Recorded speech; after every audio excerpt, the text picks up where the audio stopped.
સંજેલી તાલુકો બન્યાને લગભગ 10 વર્ષ જેટલો સમય વીતી ગયો છે.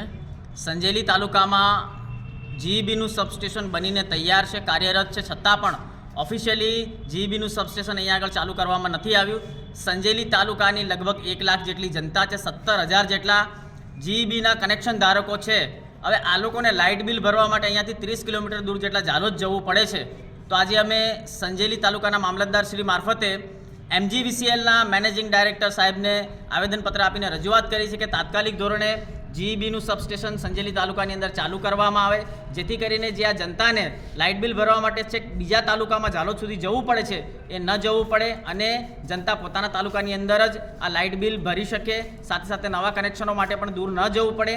એ માટે આજે સંજેલી મામલતદારશ્રી મારફતે અમે રજૂઆત કરી છે. જાણવા મળ્યું છે ક્યાંક આ સબસ્ટેશન કોઈક કહે છે કે સિંગવડ લઈ જવા માટેની તૈયારી દર્શાવવામાં આવી રહી છે, ક્યાંક એવું જાણવા મળે છે કે સુખસર લઈ જવાની તૈયારી દર્શાવવામાં આવી છે.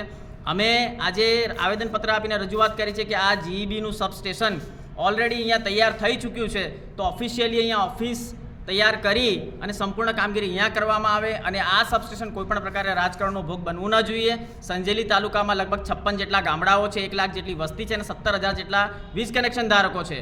તો આજે અમે રજૂઆત કરી છે કે તાત્કાલિક ધોરણે અહીંયા વીજળીનું બિલ ભરવા માટેની ઓફિસોની તૈયારી થવી જોઈએ. આપનું નામ? જય સંગાડા.